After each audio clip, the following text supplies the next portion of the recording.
Welcome everybody, I'm Sonia Thomes and welcome to today's Orchestra Careers event.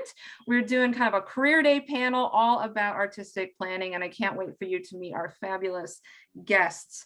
So why don't we do that now? I'm gonna toss it over to Joseph. Why don't you introduce yourself, name, title, organization, and what excites you about artistic planning these days?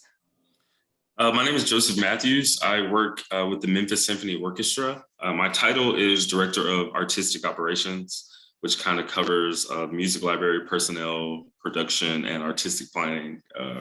So it's a very comprehensive role. I think what excites me most about artistic planning right now is that there's a lot more focus on diversity, equity, and inclusion principles. There are a lot more underrepresented composers being presented across the nation between women and African-American composers and composers of different descent. Excellent. Anna. Yeah, my name is Anna Edwards, and I'm the music director of the Seattle Collaborative Orchestra, Saratoga Orchestra, the Pacific Northwest Conducting Institute, and I'm also a team member of the Everything Conducting website. And I love the fact that you are going into this conversation because, about 15 years ago or so, I did a deep dive into gender and leadership within the orchestral conducting path. And this led me down a lot of rabbit holes for thinking about artistic planning. And I think what excites me the most about it is finding and providing ideas, for great music that musicians and audience members will love to hear and play that are maybe not performed enough or were missed out historically. So I appreciate this conversation. Thank you. John. Thank you, Sonia, for the introduction and the invitation, and I'm honored to be here alongside Anna, who's an old friend, and Joseph, who I'm meeting for the first time. This topic is the one I care the most about. I'm the music director of the Wheeling Symphony Orchestra in West Virginia. We're right outside of Pittsburgh. And what excites me the most about this topic in particular is the thought that this can create an identity for us as artists. Who we program as composers, as soloists, and who's on stage in our orchestras defines what we are as institutions.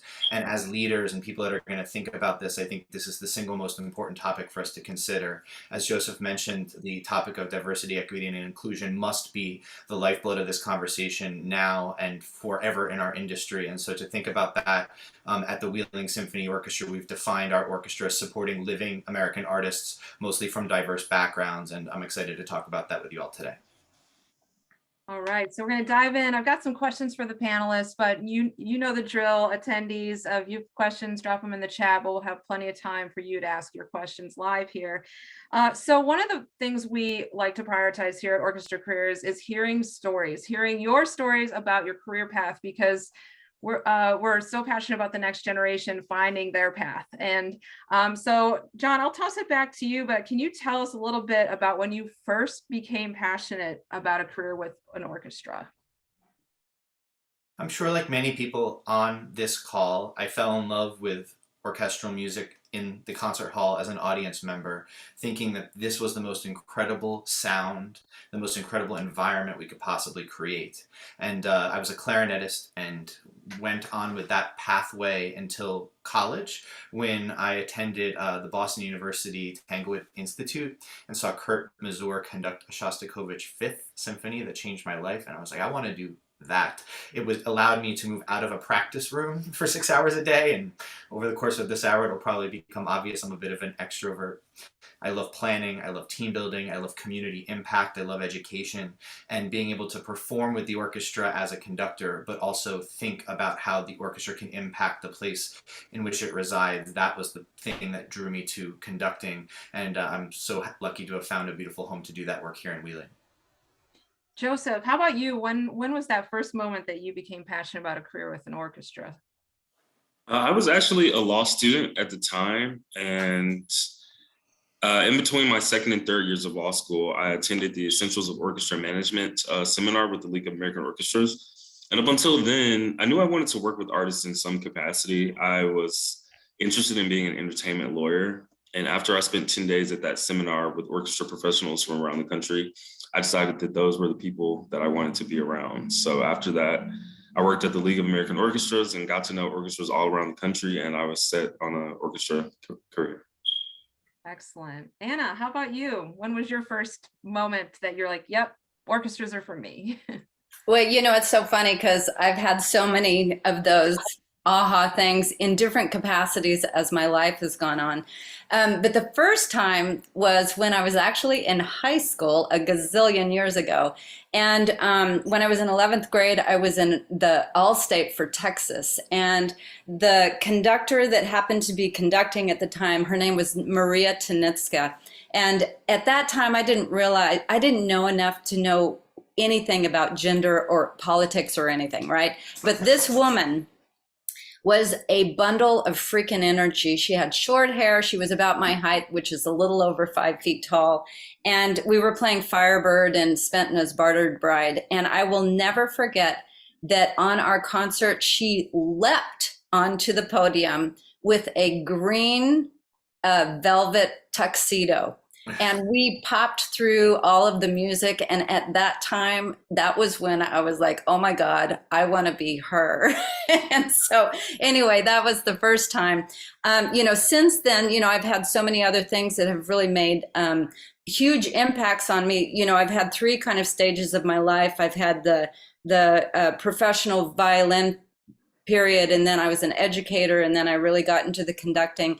And the other thing I just want to mention is that, the other thing that has really catapulted me towards the next part of my life was when I went back to get a doctorate and really begun to understand the gender politics, of the music industry, which led me then to go into not only the gender politics, but the racial politics, which has really propelled me to be very interested in performing music of people, great music by people of every single background, and making sure that everyone's voice is heard. I love it. Well, and I remember very distinctly being in youth orchestra, the first time ever playing inside an orchestra. And it was like, okay, this is pretty awesome. And I knew that I wanted my life to be in orchestras, but I didn't know until after grad school that actually there were people that also work backstage, which is where I found my space. But it's really cool to hear all of your stories. I really appreciate you sharing those. So I want to dive deeper, and this is our time to kind of maybe geek out, nerd out a little bit on the process of artistic planning, because we don't get to talk about this part as much. I mean, we all know what, we all see the music on our stands, or we hear the music in our ears, or we see the program in our hands. But there's a whole lot of work that it takes to get it to that point. And I love this long-term strategy planning. It's been a lot of what I do in my work in operations. I'm usually joined at the hip to the artistic administrator. And so I've seen the process even from a very close standpoint, but I'm not the one actually ever making those programming decisions and trying to put a whole season together. So I don't even know where we should begin, but I'm just going to ask you all, how did you start to learn about what this process actually looked like? And what has been your role in artistic planning? And anyone can jump in to start. I'll jump in if you don't mind. So for me, when I went back to my to school to get my doctorate, I had to get together an orchestra because I needed an orchestra to perform. It was a little challenging. I didn't have enough time to practice. So this is when I started the Seattle Collaborative Orchestra. And this was an ensemble that I was very comfortable with because it was with high school students, community musicians, and professional musicians from, Seattle area. And so during that time, some of the processes that I was trying to get out, first of all, for me to conduct, and secondly, to get out to the audience members, I was trying to really think about what is really great music, what would be challenging to the musicians. And at that time, I was doing a lot of research in gender. And for me at that time, gender became an important thing. So I wanted to bring music by women at each concert. So since that time, I've gotten a couple of other orchestras that are, I also go for, I have to prepare concerts for. And during those times, it's been really interesting to kind of think about what has become important to me in what I need to do for my community. And the first thing is, looking at great music and music that is challenging to the musicians and to the audience members. And, the other thing that I have found as I've gone along is that as long as I am excited about the music, then the audience and the musicians are excited about the music. And if I'm not excited about it, then it's a lot harder sell. And so I just would mention that, as I've gone through my process, it's been interesting what I thought was very important earlier on in my career versus what is really important to me now. So John, how does that compare to your process in Wheeling and prior places? Sure. As I went through my education, I was with one of the most dynamic teachers in the country, Jim Ross, whose name may be familiar to some of you. He was known for out-of-the-box thinking about concerts, but the way he did the out-of-the-box thinking was around standard repertoire pieces. And once I left and entered the professional realm, I started to think like, okay, I've graduated with a doctorate in conducting. And now all I am is at the bottom of a huge pile of people that have doctorates in conducting, most of those people all know how to do the same thing. We can conduct well, we can rehearse well, and we perform a set of repertoire that everybody assumes we know because that's the repertoire we do, in fact, know.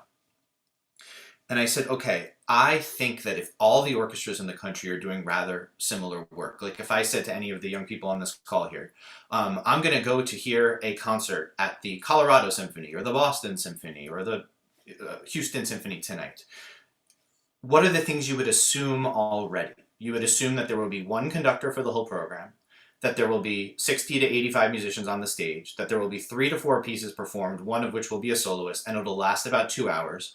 You'll sit in row H or Z or L and walk by a few people you'll never talk to and clap at the right times. And that's fine, but my question then becomes, what is the brand of the artists and of the orchestras? Because if we're all presenting the same music in mostly the same way, then we're asking an audience to finely discern tiny details about the difference between performances and interpretations. And to me, that's not community driven. To me, that's having something that we, the musicians, and we, the administrators, want in a community and inviting people who like it already to come join us. And so I wanted to find a different way. And I started in Washington, D.C. I was the conductor of a group called the Go-Go Symphony that combined go-go music, go-go dancers, and a symphony orchestra. I started something called Gourmet Symphony, where we teamed up with the young chefs in the city and designed for months meals that would go along intrinsically with the music that we performed. And then after doing independent projects like that, while also working at a place as traditional as the National Symphony, and I say that with affection, I found this job here in Wheeling where I ran on a campaign as a music director candidate that I wanted to do things completely differently than traditional. And part of that was we were going to perform more than 50% American music by living artists on every season, no matter what. And so when I got the job, they couldn't say no when the rental budget went up by 10 times and that we asked to do commissions. And it was very exciting to be part of that process, but to have disclaimed it from the beginning, because when you define your brand to your community, all of a sudden pride starts to swell around the orchestra. And so now every single person I've ever spoken to about the orchestra, whether in an organized way, at a meeting with the Rotary Club or at the prison or at the middle school, they know that that's our priority. And so when we do it in the concert hall, it affirms that mission. And it's been a beautiful to see how that's impacted our city and state. I love it. So I just am kind of basking in the creative minds, which I get to watch these you creative folks come up with the content of our concerts, and then my job begins in helping to execute the actual planning. So Joseph, with your title and just kind of the work you've had, kind of director of artistic operations, can you talk a little bit about your job and how these worlds of artistic and operations kind of intersect? Yeah, I think when I think about process of artistic planning, I'm thinking about calendars and I'm thinking about budgets. That's really kind of, that's what I'm thinking about. I'm thinking, my orchestra does not have our own concert hall. So we perform in about 11 different venues a year. So definitely figuring out when can we get the venues, and then looking at when can we get the artists, looking at what our budget is for those venues, for those artists, for our music library. We want to play more diverse composers, but then we run into issues, budgetary constraints. So things like that I'm always thinking about. And more so to what John was talking about, being community driven, I like to say that while orchestras all face the same challenges in the field, we each should be uniquely tailored to our individual environment. So especially since, our racial awakening with the death of George Floyd, the Memphis Symphony has made a commitment to programming a Black guest artist or a Black composer or a Black conductor on every single concert that we perform. And Memphis is a 65% African-American city. So I think that's something that's very particular to where we are. And that's just a particular initiative that we're taking to connect with our community and try to build bigger audiences. So I think, there's always a people aspect, and then there's a technical aspect. You have to think about your budgets, you have to think about calendar, but then you also have to think about your audiences and who you are performing for and who are presenting your art to. Joseph, I want to lean into a little bit more of what you were talking about, almost like this strategy to be, to respond to relevant, events that have been happening, and the artistic side of our orchestras can maybe not be so responsive, meaning we plan seasons 2 years out. And so I am really excited by what you're saying, because I think it's really important that we find those opportunities outside of the strategy that we need to have, because we need to sell seasons, right? We're still kind of primarily a subscription-based art form. And where my head goes is calendars and checklists, and are we on the timeline? Are we going to announce? Do we have everything in place? What's the budget? That's where my head is, because that's what I have to do. But outside of that strategy, leaving room for that flexibility, I think is very exciting, but really tough, honestly, in some of our organizations.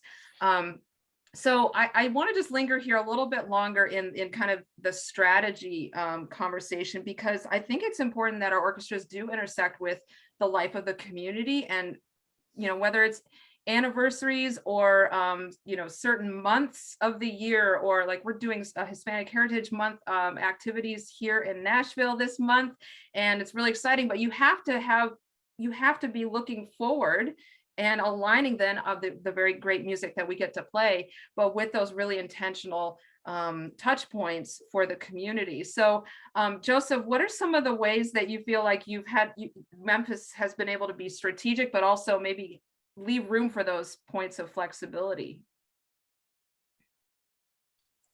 I think it's all about keeping your options open and kind of thinking earlier. Like you said, I think you were talking about timelines. You kind of have to think early, and so you can be able to pivot in the places where you're able to, and also having backup artists, backup venues. So for example, I think we had a bassist cancel a concert in the spring because he had a Philadelphia orchestra audition. Of course, we can't ask him to not do that, but then all of a sudden that opens up a place for a soloist. So obviously we want to look for possibly an African-American soloist or a diverse soloist. Definitely just thinking about different ways where any changes can be pivoted and you have backups. I think always having a backup plan for anything is gonna keep you in the green, because what can go wrong will go wrong. I think when we're putting together this complex puzzle of like 9 months of different performances in different places, different artists coming from all over the country.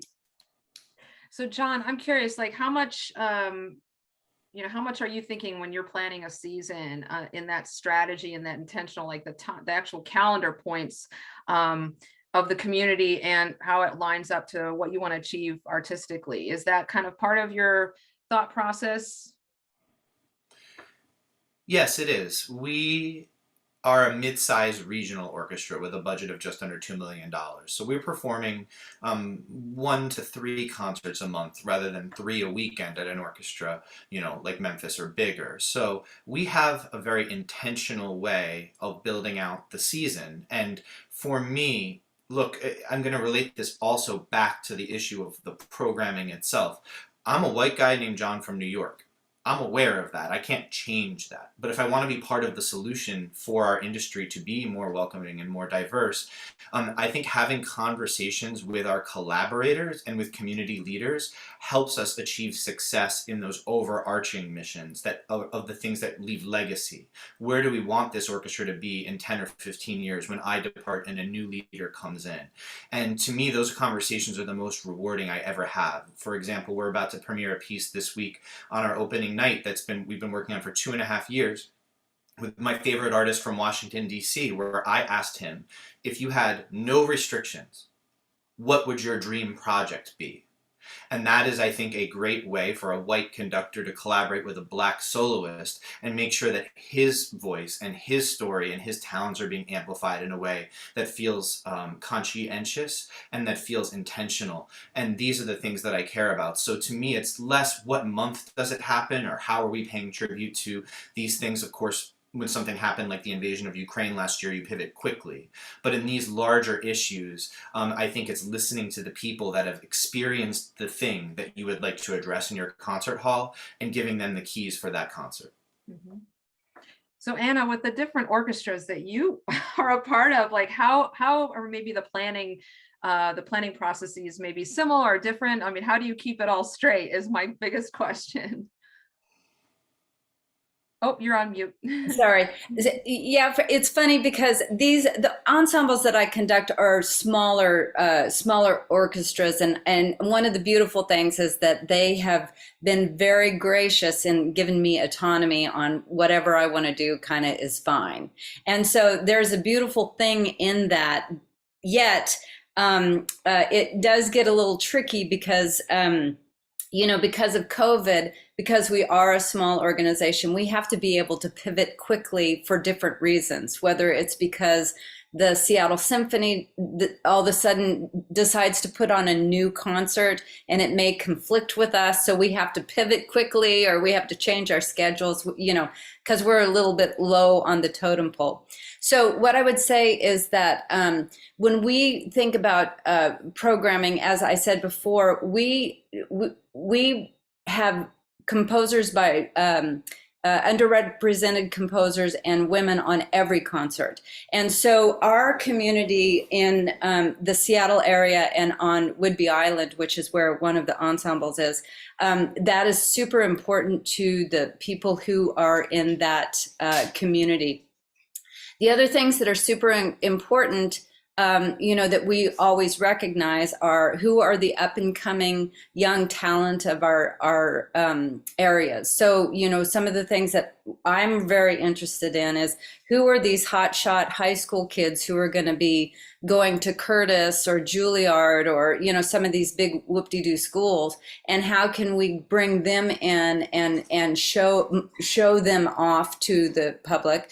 Who are the composers that are from our area that are really up and coming? For example, Angelique Poteet is a gal who is from Whidbey Island who just became the artist composer in residence for the Seattle Symphony, and she's been very involved with both of the orchestras that I've been working with.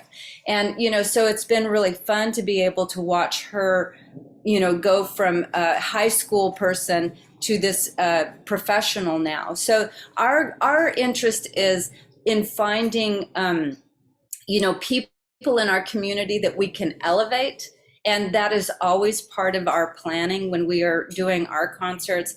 And the other part of our concert planning is what is going on in the world right now. So even though we may not know what's happening in 2 years. I'm already thinking, well, what could be happening in 2 years? You know, the last several years have given us a very clear sense in that we need to think about what is not just happening now, but what do we see as being possibilities.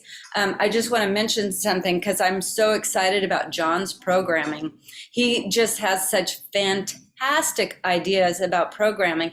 And, you know, one of the things that I love is that, you know, each one of us, if we have any kind of say in our community, is if we can think outside of the box of what is traditional and what has always been. I think that those are the concerts that people are the most excited about. And I just really suggest all of you think about that, because, you know, as we go through school, some schools have really traditional, you know, you got to play your Mahler, you got to play your Brahms, you got to play your Tchaikovsky, your Mozart, and all those things, right? But, you know, one of the things that I love about John is that Jim Ross, I will never forget the first time I ever heard of Jim Ross. He did the afternoon of a prelude to the Afternoon of a Faun with the musicians. Everyone memorized everything and came out, and they made this whole production. It was like a new thing. I mean, who ever thought of something like that? And so, you know, as you all are going forward, you know, those are exciting things that can happen. And I believe so much that if we think about the things that are important to each one of us individually, if we share that with our community, then we're going to get it back tenfold. You know, I happen to be interested in composers that are women and underrepresented folks, you know, and because of that, I have met so many people who have given me so many great ideas on who to look for next. And anyway, so I totally encourage you all to go down that path. So thank you, Anna and John and Joseph. So I have 2 more questions, then I'll turn it over to our attendees for your questions. So we're strategizing, we're building these great seasons, we're thinking about hitting all these, you know, things that we say we care about and showing up in our season brochures and everything. But now it's concert day, and you know, it's not just about the pieces. I would say it's about how we invite the audience in to engage with the music that we're really excited about. But that can, you know, that's not, sometimes that's easier said than done. So when you think about the actual concert experience for an audience, what are you hoping they will feel when they're from start to end of this program, whatever it may be? What are your goals for how that audience member engages with your program? And anyone can jump in, but I love the idea of all the work, but it's important that we give those pathways for the audience to engage with it too. I'll jump in. I think coming from an education programs background at the San Francisco Symphony, I feel like the whole concert experience should be an educational experience. I feel like you should left feeling as if you've learned something about the art form or the composer or the orchestra itself. And there are different ways to do that. We have our assistant principal Viola. She writes incredible concert notes. Those are always extremely valuable to people that are interested in reading those. And we also always have a pre-concert talk called Know the Score. And that's where the music director in the lobby prior to the concert for about 30 minutes sits with one of the composers, if it's a living composer on the program, or one of the guest artists, and talks about the concert and talks about what you should be listening for in the music, what you should hope to feel in the music, what you think, what the intended emotion might be behind the music, if there is any. You know, and I think those little key points are ways in which you can help the audience kind of grasp the music that they're listening to and make the experience more meaningful to them.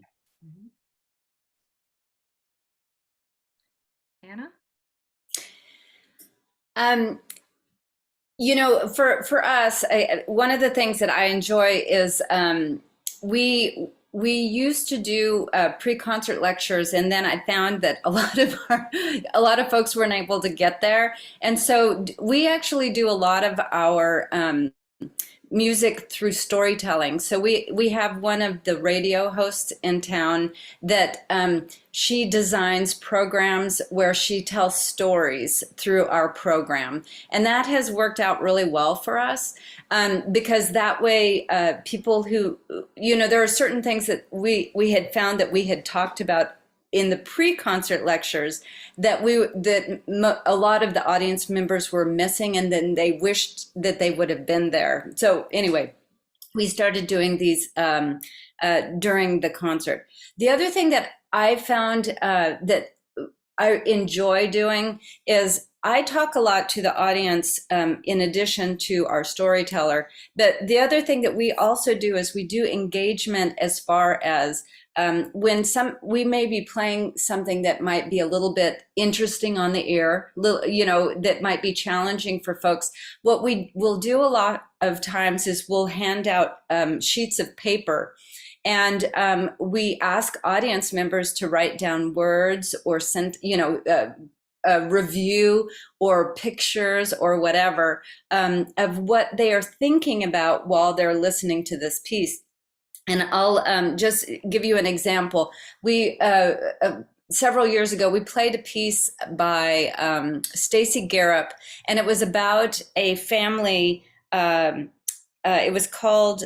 I'm sorry, I'm not remembering the name right off the top of my head, but it was about a family where they had lost members of their family. It was very sad. It was at the Yaddo, where it's a commune where you go and you can perform music. So anyway, it was called Shadow, actually. That was the name of the piece. And so anyway, we played this performance, and it was a little tricky, for a lot of the audience members, because it was, it's a little crunchy on the ears at times. And so we talked to the audience members about what they were going to hear. We gave them some examples, and we performed it. So it was interesting because I didn't know if it was going to work well. And when we did this and we prefaced it with the audience and they were able to express themselves while listening, it was amazing to me how many positive comments we got for that one little exercise. Just for them being able to listen, think about it, question whether they liked it or not, or, write down words. I wish that I could show you. Some people wrote poems, other people drew pictures. It was just a fantastic experience. So I think just engaging in getting people to feel like they are being part of the concert really makes a difference. And there's a bazillion different ways to do that. But that's one little tiny thing that we've done.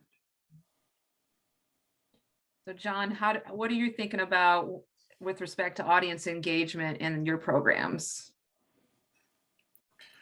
We approach it with a tremendous amount of intentionality, and I think it's up to the programmer to decide what is a possible impact we want this concert to have. So let's, as a group, just assume you have that there's an assumed impact you want it to have. I don't want to proscribe, however, the way that I want the audience to feel the experience to happen. I want them to know that we cared about every single element of what happened from the time they decided in their head that they might want to come. So that means, how does the website look? What's the ease of service? When they call, how is somebody answering the phone, and what type of service are we providing? Do we offer all the information that they need about getting there and parking, and can we give them pre-concert dining options? And then what's available in the hall? How do we light everything? How does the sound system work? When do we speak? When do we not speak? When do we surprise them? And then, of course, what do we perform and how? So these are things that I think a lot of orchestras impose a structure that's easiest week to week upon each concert. And that goes back to what I was saying earlier, that they all feel the same. At the Wheeling Symphony, we try to make every single concert feel completely different from the previous one and from the next one, so that if someone misses one concert, they hear in our city the next day something that they will never be repeated again, and it makes them feel bad for having missed it, so they'll buy more tickets in the future. So I think that that's as the advice I would give to the people on the call, whether or not you go into programming or something like operations, or sometimes it combines both. Think about the experience from top to bottom. sure, I speak from the podium, but also I go to every single possible event before a concert for weeks leading into it to try to reach as many people as possible beforehand. I have a podcast where I talk about these things, and I have a 5-minute version and I have a 50-minute version of what I want them to experience. For every concert on our website, there's an essay that I've written about how it came together in my head, the story that I am gaining from this. And then oftentimes we'll have musicians speak from the stage about what they're passionate about, because I poll the musicians every year in my orchestra and ask them for their favorite pieces that the orchestra has not performed recently. And if I pick one of those, then that person is obliged to speak to the audience about what they fell in love with about that particular piece or composer. So there's all sorts of access points, but don't, if you go to an orchestra with a low budget, it can be as simple as lighting changes for each pieces, or having a small surprise on the seat for every single one of your patrons that relates to something about that evening. Or we're going to start off our concert next week, opening night. Our players are going to perform from the concert hall. There will be 0 players on the stage. It doesn't cost us any money, but everyone will remember that that concert felt totally different than the last one. So these are the types of things that we care about having that impact. And 90% of the things we do are experiments, and say 50% of them are successful. We're okay with that rate as long as we get the feedback from our audience about what they'd like us to keep.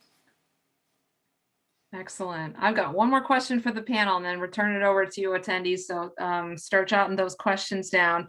Okay, so I really would love to hear your advice about how students can get experience now with programming. What are some of the fun ways that you can dive in and just start getting this work under your fingers?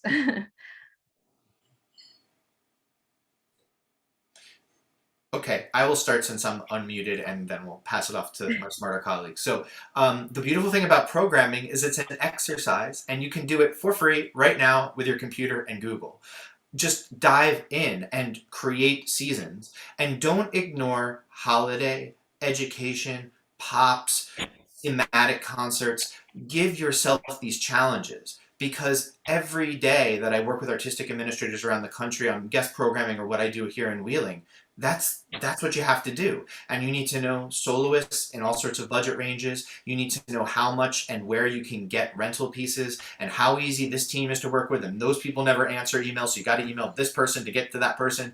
These are things that you can do if you're going to be a programmer or a conductor, and experiment and be in that playground, so that when the job arrives, you're prepared. And the thing that sets you apart from your peers is when you talk to people like Joseph or talk to people like Sonia. How prepared are you? How much do you know? How much ownership do you have of your product? They love starting at a place that's a platform from which to build and create, rather than you having no ideas. You're not going to get gigs that way. Well, and I would also say, if you're on a college campus, you've got lots of music school friends, and I had no shame recruiting my colleagues and my classmates to do the things that I wanted to do. And we'd book the main lobby, and I'd make them play. There was one year as an oboist, I really wanted to play Mozart Symphony Concertante. And I was like, all right, I'm booking the main lobby. Come on, folks. I, paid in pizza. I got my friends. I conducted from my chair.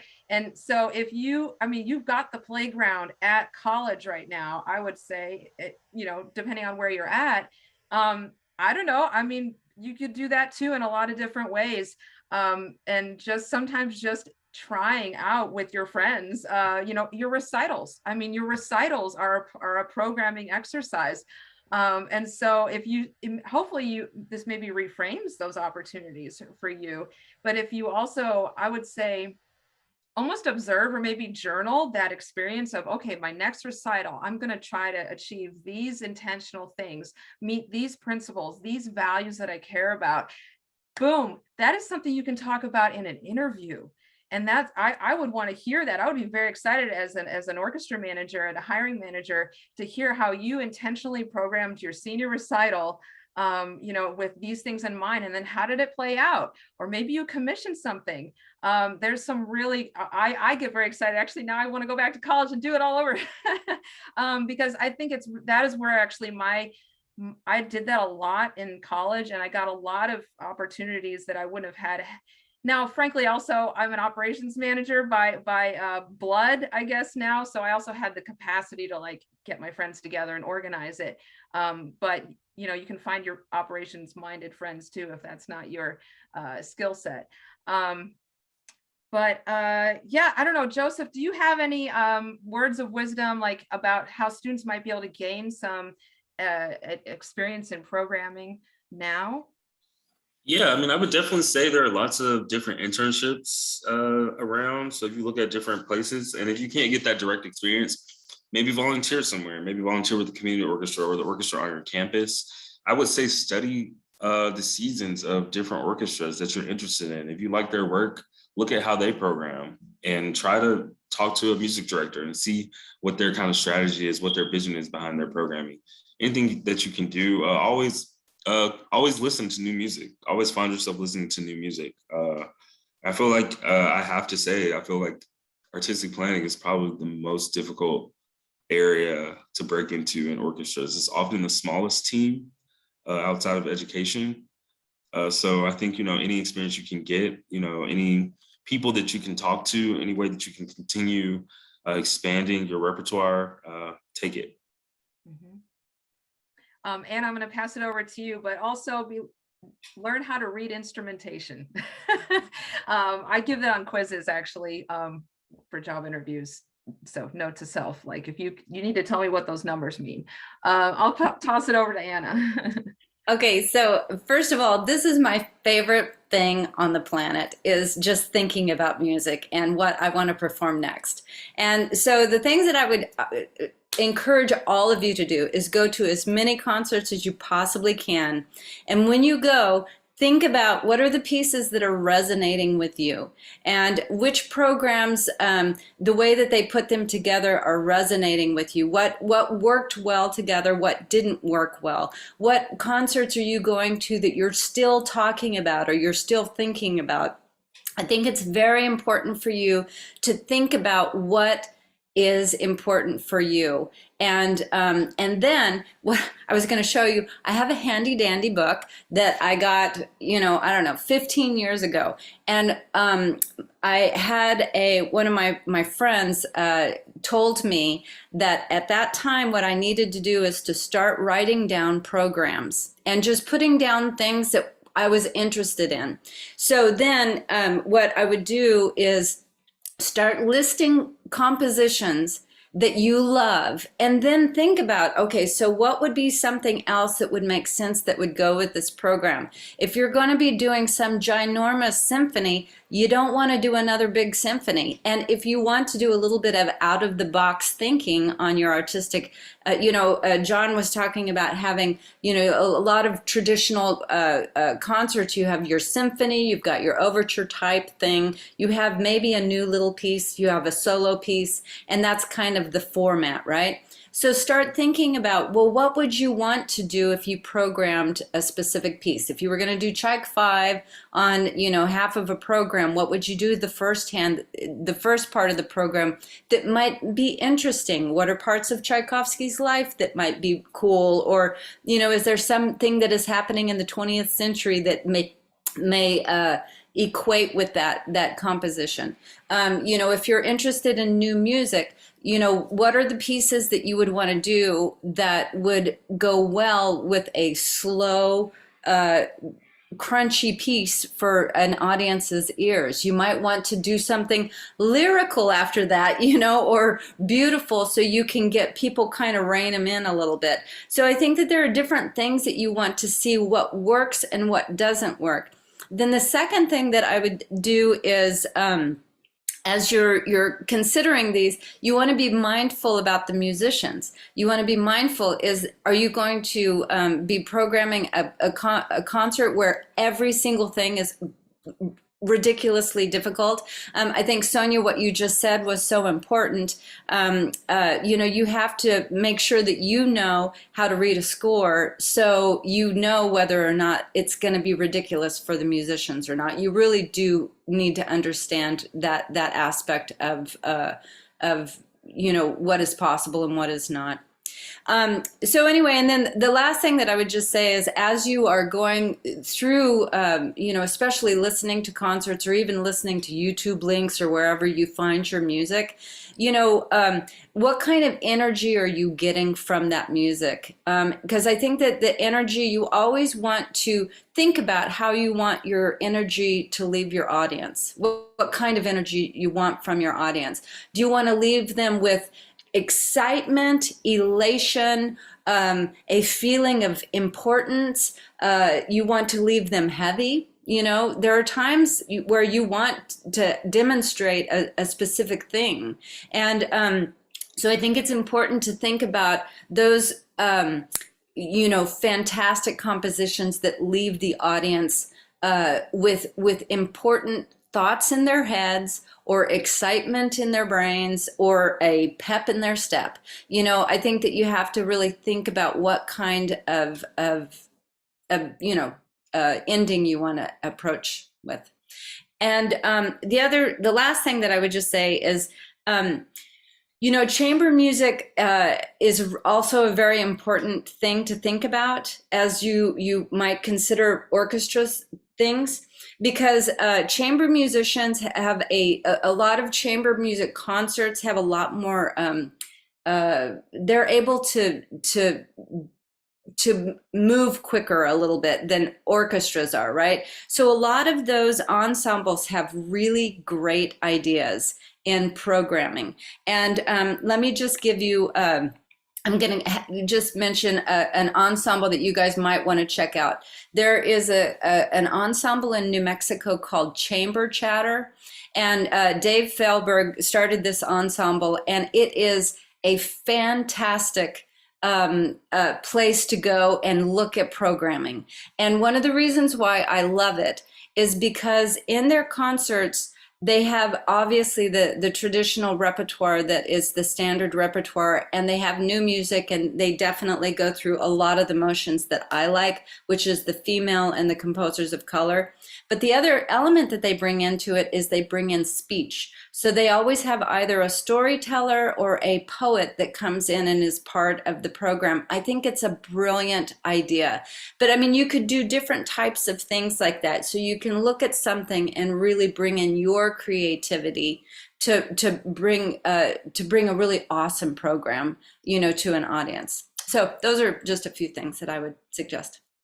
Excellent. Well, we just wrote the book on artistic planning, which is great. Okay, attendees, it's your turn. What questions do you have for our panel? You can just raise your hand. Woo, hands are going. Lauren, you're first. Hi.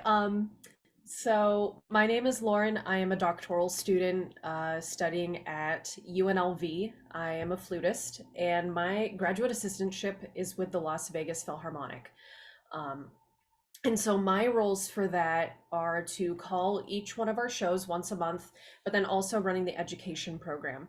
And so my question is, especially when it comes to artistic programming for future seasons, I'm not a part of that conversation, even though in the office I do talk about those things, but I'm not the one giving my 2 cents in the matter. But where I come in is bringing musicians into schools and performing for 4th graders, let's just say as an example, and they show the instrumental families as a solo and chamber ensemble. And so I've found, as both a student and now in a Philharmonic position, that when I ask people, why did you program this on your recital? Why are you doing a living composer? Why are we working with American composers? Why BIPOC? Why this? And I'm finding some trends and answers out here of, I don't know, because it's a trend, because it's diversity, because someone told me it was a good idea.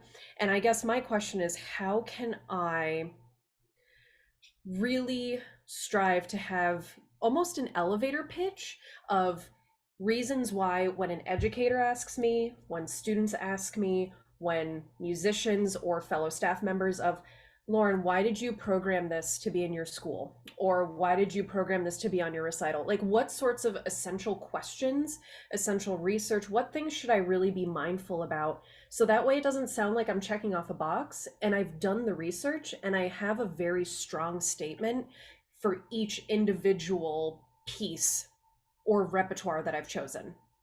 I hope that makes sense. Wow. That is a great question. And I'm going to have our panelists also drop their email addresses in the chat because I think that there might be a deeper conversation, Lauren. But something that just comes to mind, and I would love to think more on your question, is why did it connect with you? You know, talk about the values or the humanity of this, either the life of the composer or the artist or the work itself. Like, I feel like people respond best to those. Why does it mean to you as a human? And you know, I think that at the very least, like, if it resonates with you, that might be a really good part of the answer. But I don't know if anyone else has any complimentary parts. I don't mind talking a little bit about that, if that's all right. One of the things that I found fascinating when I did my dissertation, I did my dissertation on gender and the symphonic conductor, right? And so one of the things that I always find very interesting is how people will ask you, well, why is it important, right? Well, a few things that I would just mention is that people really like to be able to see what they look like on the stage. And so as a female, for a long time, I didn't see any women on the stage. You know, I mean, there was, and actually this was really before Marin Alsop and Joanne Falletta became a big deal, right? So I didn't really know very many people. I had my exciting experience when I was in 11th grade, but after that, there was no you know, I had never been under a female conductor, right? So the same thing goes though for African Americans, Mexican Americans, or, you know, anybody of any type of, you know, BIPOC, LGBTQ plus. When you see people who are in front of you leading, it makes you part of the crowd. And you understand. For a long time, you know, I was the only female that I knew, and I wasn't part of the club. But now there are so many other women who are coming into the conducting field. I feel very comfortable and confident there. As a young person of color, if you are looking up at someone, you know, doing great things on the stage, it makes a difference. It makes you part, and you understand, and you are part of that. I'm assuming, of course, I'm not a person of color, but I am a female, and I know that that's how I felt as seeing women on the stage. So I can imagine it would be similar for other students. So I would say, you know, being part and understanding the diversity, bringing the incredible culture from different backgrounds to the stage are very important. And, you know, again, we don't want to be one-dimensional in this country. This is not a country of one-dimensional. We have all sorts of people who have lots to say. And so how fabulous is it to hear it from different perspectives?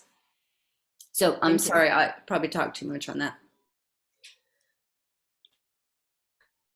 Excellent. Good. Great question, Lauren. Albert, I see your hand. Hey, hi. Yeah, well, my name is Albert. I'm studying Performing Arts Administration, a master's degree at NYU. And I also am working at the Met Opera in the Diversity, Equity, and Inclusion department. And well, first of all, thank you for all your contributions, really insightful. And I have few thoughts and questions that I wanted to check with you. First and foremost, I wanted to, if you could give us some explanation of what it means for you, an underrepresented community, and how do you decide which of the many underrepresented communities that unfortunately we have, which of them do you focus on and why? So how do you decide that? Then the second question I wanted to sort of like merge together with this one is, so you've really emphasized that what happens on stage defines who we are as an institution and what are the values that we want to sort of convey out of this. So You also made a lot of emphasis on programming based on DEI principles. And my question was more like housekeeping. How do you actually manage this repertoire selection, and how do you actually find new pieces that reflect these DEI values? Do you have some commissioning programs, or do you do your own research? And last but not least, I wanted to ask you, how do you actually work with your community? So it seems that there is a lot of work going on in terms of artistic planning on how you're mapping this out to reflect on different audiences and bringing in new people. But apart from that, what do you do to actually engage the community your arts institution is surrounded by? And how do you merge these actions together with the artistic season that you present? So in a nutshell, 3 questions. First one is what is underrepresented? Second one is how do you manage this repertoire selection? And third, how do you engage your community to listen to their needs and interests? That was a great set of questions. Maybe we should all tackle one. I don't know. I'll start with the first one. So, I think as an institution, you kind of have to define, what things you want to focus on. And I think where you are geographically kind of determines that in some ways, but then on a national, there are some things that are part of the national conversation that have to be focused on regardless. But then you have, as I said earlier, we're all shaped by the same practices and challenges in this field, but we should be uniquely tailored to our individual environments. So when I worked at the San Francisco Symphony, that was the only orchestra that I've known to do a Chinese New Year celebration. There are a few orchestras that do Dia de los Muertos now, but then I'm now here in Memphis where it's more, it's a more African American city, so there's kind of more focus on those issues. But then that's also part of a national conversation as well. So I think you just kind of have to prioritize based on where you are and kind of what it means to be politically correct in the time. I couldn't agree more with what Joseph said, that the answer maybe to all 3 of those questions is derived from the needs of your community. Like I said, when I lived in Washington, D.C., where there is this incredibly vibrant Black population, it made perfect sense for an organization like the Go-Go Symphony to exist, where the official music of Washington, D.C. being go-go, that music should appear in concert halls and be viewed both as what it is, which is grassroots and emerged from dance clubs in the city, and that it can be presented in the finest concert halls with people that understand it deeply. In Wheeling, West Virginia, it's 96% white. And so I've had a different set of challenges. I lived in Hawaii before that, where it was a totally different makeup, and 87% of the citizens there were Asian in descent and origin. So as you move through these communities, the answers are different. In Wheeling, the approach that I've taken is to say, as Joseph mentioned, that you need to broaden your horizons. We're so focused because of where we are on regional or local issues that I'm trying to bring national conversations into our city. And by doing so, we are advancing conversations that I've seen, let's say DC and New York and Atlanta, previous homes for me, we're here in terms of different types of conversations. Well, West Virginia is here. And it doesn't do me any good to stand over here and scream. It should be like this.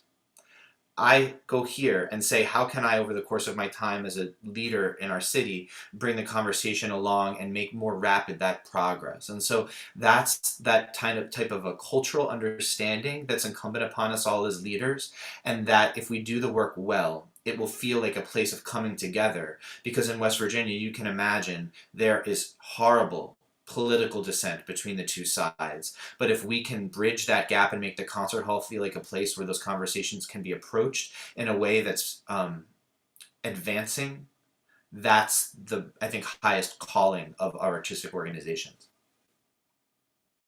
Can I ask a very quick follow-up question on that? So you both mentioned that it's really like geographically based what you're going to be doing. So how do you actually reach out to this community, and how do you make sure that what you're doing from your institution is sort of answering to the needs and interests of these people?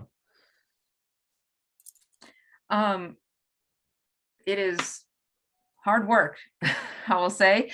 So a couple of the ways that we are at the Nashville Symphony, I would say, seeking out those conversations is, you know, a couple different ways. I would also say, you know, there's kind of what we're trying to do with community engagement and at the education level, but our artistic committee of the board is now the Artistic and Community Engagement Committee. We are no longer the Community Engagement Committee and the Artistic Committee. It is the same thing. And so it helped us to honestly diversify that committee, which is a board committee that meets, you know, obviously the pandemic has thrown lots of meetings out you know, out of whack, I would say. So I feel like in a lot of ways, we lost a lot of momentum. We were gaining a lot before 2 years ago. So trying to get those conversations back on track and those voices back in those rooms. But that's kind of one way. I would say there's almost more of like at a higher level in the organization, inviting people in and from the community who aren't necessarily, you know, part of an orchestra at all, or maybe they don't come to the Nashville Symphony, but we need to be not only interested in the people that are in our concert halls. I would also say the conversation, we are really trying to form deeper relationships with perhaps not trying to be all things to all people, because that can really stretch ourselves too thin, and it can actually cause us to not have as deep relationships with communities and really get to know those communities. So we are trying to deepen fewer relationships for now, to make sure that we are actually not just going out playing a concert and coming back, you know, for maybe an outreach. But one of the experiments, and I would say sometimes we're doing experiments too. Actually, in my t-shirt, I was saying earlier to the panel, because I just got in from our final day of our community week, our first ever neighborhood residency at the Nashville Symphony.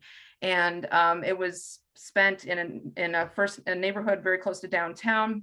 And we were there all week long with our musicians. And even in order to plan something like that, you have to have many, many community partners and be willing to, you know, say, well, what do you want? Where could we be? Where do you want us to be? Asking those questions of curiosity, as opposed to, like a word you said, John, before, was prescribe. We're not prescribing this. We need to be out, but that work takes a long time and longer than we want it to.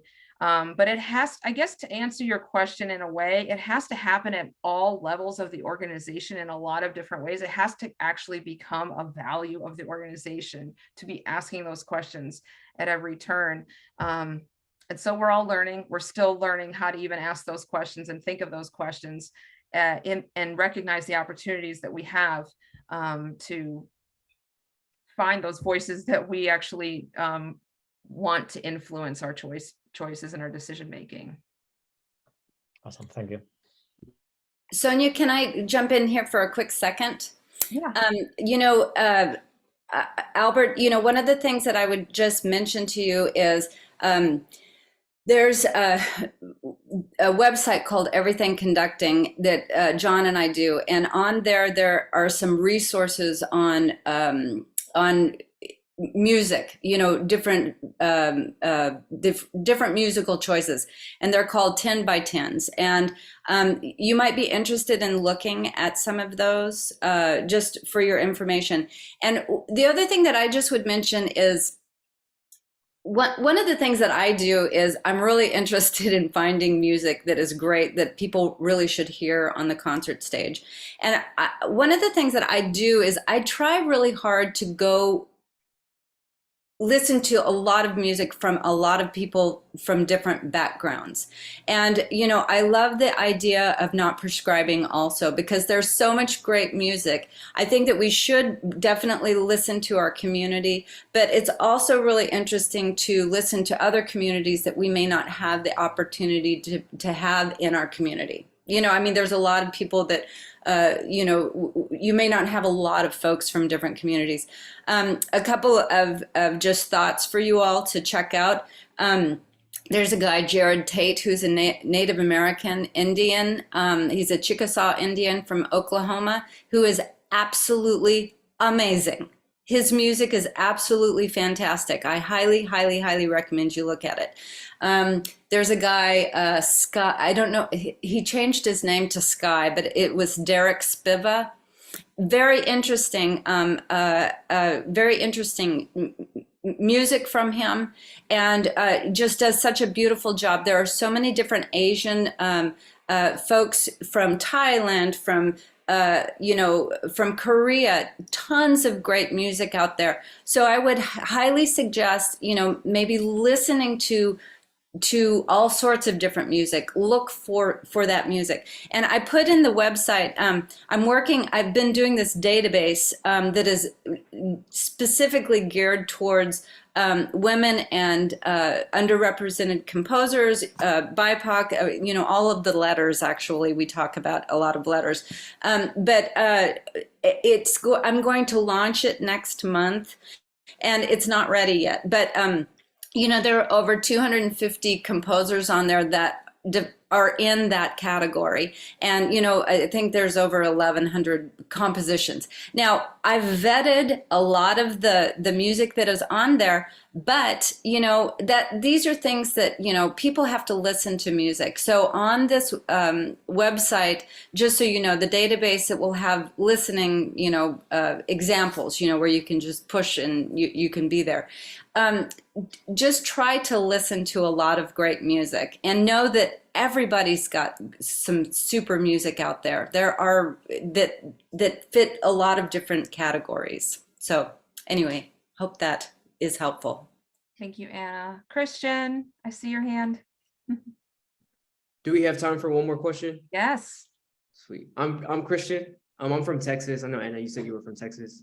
And I just have a question about y'all's strategies, implementing the engagement strategies like a pre-concert, the program notes.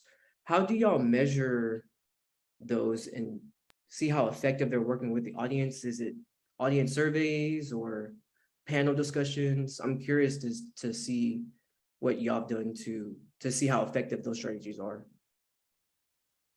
I'll dive in really quickly. Our classical conversations, which is the pre-concert lecture that Giancarlo Guerrero does, is standing room only. So that I feel like is a visual metric and an easy one for us. And so we prioritize that, and we make sure that as soon as we could gather people again, because it's like 300 people that jam in the room, those were really popular. But I honestly, that's a great question. I don't know about like program notes. And we used to do post-concert Q&As as well, which were kind of at the back of the hall, and the conductor and the soloist would come out. And we found that actually that was lengthening the night kind of, and attendance was actually dwindling. So even just counting some of the numbers of engagement has been helpful to make decisions about whether or not to keep it. But something like program notes, it's a little bit harder to evaluate. But I don't know, does anyone else on the panel have any other things that are happening at their orchestras? I'll just chime in very quickly. Oh, sorry. Go ahead, John. Go ahead. Okay, I'll be very brief. We have a small staff at the Wheeling Symphony, so evaluation becomes difficult for us to measure the effectiveness of things like you're talking about. Of course, there are other things, mostly revenue generating, that we work very hard on that. But what we've found from the feedback from our audience is they like consuming things well in advance of the night of the program that they can do on their own time. So like I said, we release a podcast about the program that you can download on your phone and listen to whenever you'd like. I write an essay that goes up on the website that replaces the program notes in the book the night of, because the last thing I want while we're performing is for people to feel bored in the second movement and go like this. Do you know what I mean? So the more ways you can put content out that people can consume ahead of the night, the better. And I don't think it matters to me if 6 people or 700 people listen to the podcast. If some people, that was their preferred method to learn about the concert, great, it's there for them. Don't be shy about doing lots and lots of different types of things, because somebody, that will be their preferred method. Thank you for that, John. I'm glad you mentioned the podcast. I think that's definitely something that people are leaning more towards digital engagement, ever since the pandemic, So I think our pre-concert and post-concert activities, that attendance has really dwindled since COVID. So I think the more you can engage with people digitally, I think the better. I think you'll get better responses in that way as well. Mhm. Excellent. And then the reason I asked that question is, convincing the artists to take the time to do those pre-concert lectures, or the board members convincing them that maybe a pre-concert lecture at an orchestra is a good idea. And that's kind of why I was asking, how do you measure whether they're working or not? But those are some good answers. Thank you so much. That's a good question, because you do need, I mean, they want to hear from the artists, right? And maybe another category of that on that list is the musicians. And, there's some musicians that are highly engaged in that kind of supplementary content, and then others who would rather, not do it. And so, yeah, it just takes a conversation over time. And I think building that relationship and possibly that trust that you're not going to just put me out there with a microphone and leave me high and dry. I like to figure it out. But that if you can also, even what I try to do with, any panel that I'm running, make it as easy and supported as possible, so that that person can actually use their voice and put them in a place of authority and to talk about the things that they know best. And so sometimes just the way you structure the conversation can really make that person feel more at ease, because maybe public speaking is just not their thing. And so I think there's also some techniques, if there's a pianist or some soloist or musician that you really know that they have something great to say, how can you help them feel as supported as possible to just share it simply? And it's going, and because the audience wants to hear those things for sure. Oh, we filled so much more than an hour. We've written the book on artistic planning. Thank you to the panel. They've dropped their email addresses in, so please feel free to continue this conversation as questions come up. Just so delighted that all of you are here, and I hope this was helpful. I also started this year to try to do some feedback forms to see how impactful this conversation is, and anything else that you want us to be talking about, and professionals you want us to be bringing in for these events. We've got some really exciting things coming up the rest of this fall, conversations every month, but a really exciting conversation that we had this last week is with some of the leaders of the Women in Classical Music Symposium, which is going to be happening at the Dallas Symphony, November, I think, 6th through 9th. And so we're going to put a whole bunch of information in our October newsletter. But if it is not only just for women, it is about women in classical music. Everyone is welcome. And I hope that if you are interested, there are some really great discounts. We actually are going to have some promo codes that you will have access to. And it's just a really great event that I just, am learning more about, that we are going to be able to get you connected to if you're interested. John, Anna, Joseph, thank you so much for your time and your expertise and conversation. Does anybody have anything they don't want us to miss? Do you want us to share? Do you want to share any parting words for the group? It was a treat to be here. Thank you so much. Yeah, it was a pleasure. Thank you all for your time. Yeah, it's a joy to see all of these talented, intelligent young people who care about the arts. Thanks for being here. Yes, can't wait for you to join us in the industry. You're already here. So have a great rest of your day, and I'll see you at a next conversation.